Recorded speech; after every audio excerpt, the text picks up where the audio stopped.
E a empresa Lex, Instituto de Estudos Jurídicos, pertencente à mulher e aos filhos do ministro do Supremo, Alexandre de Moraes, entrou na mira dos Estados Unidos. O governo americano avalia estender as sanções da Lei Magnitsky também aos familiares do magistrado.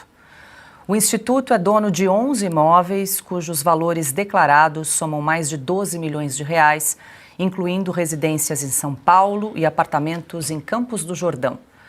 Segundo investigações, parte dos bens foi transferida para a empresa em 2014, quando Moraes deixou a advocacia privada para assumir cargos públicos.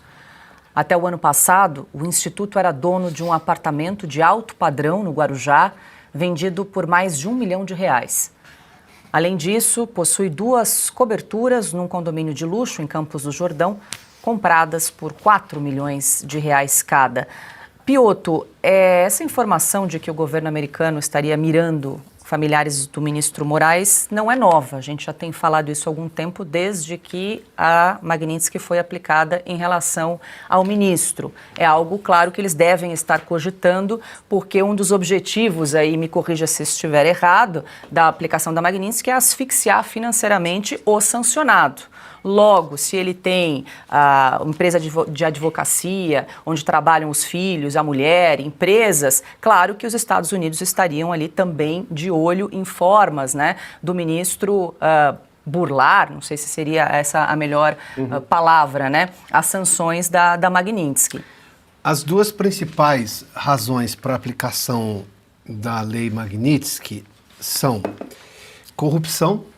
É o que, por exemplo, afetam alguns juízes da Venezuela.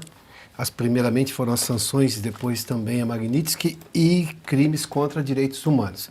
Quando a gente fala que o objetivo é asfixiar, é impedir que o sancionado continue produzindo esses crimes, seja de corrupção ou, por exemplo, neste caso especificamente do Moraes, a questão é a violação grave dos direitos humanos. E conhecemos os casos aqui no Brasil. O caso de não julgar o entendimento da própria PGR, no caso do Clesão, penas altíssimas que não tem nada a ver com a lógica do direito brasileiro, não é do direito internacional, nós estamos falando aqui. A asfixia vem disso. Agora, a gente tem que ponderar uma coisa. Sim, o governo americano, tudo indica, deve estar fazendo isso porque faz parte da lógica da aplicação da lei e dessa asfixia financeira. Mas vamos lembrar uma coisa que a Ana Paula sempre cita aqui com muita ênfase e detalhe. Eles só vão fazer isso, assim como fizeram no caso da aplicação ao ministro Alexandre de Moraes, em que vieram ali justificativas enormes, os órgãos americanos todos vieram a público explicar ponto a ponto de o porquê a lei foi aplicada, para chegar, obviamente, nos outros membros da família, ou que seja, por exemplo, em outras autoridades brasileiras. Isso também vai vir com um calhamaço de justificativas para dar a intenção clara de que, olha, isso aqui foi aplicado com uma base legal. Há um cuidado, nós estamos falando de um negócio que, como a gente estava dizendo há pouco, é uma asfixia. Você não vai aplicar essa lei à torto e à direito. Não é essa a lógica americana e tampouco o objetivo de uma sanção do tamanho da Magnitsky. Só para a gente pegar aqui o que o Brasil agora também passa a responder, o Brasil hoje está sendo alvo daquela seção 301, porque também é uma pressão americana para o governo brasileiro voltar ao veio da legalidade, voltar à lógica da legalidade e da democracia brasileira. O governo americano, e aí a gente tem que entender o tamanho do negociador americano. Eles já apresentaram 189 documentos oficiais que questionam cada um dos pontos onde, por exemplo, empresas brasileiras ou os negócios brasileiros afetariam a economia americana do ponto de vista de concorrência desleal.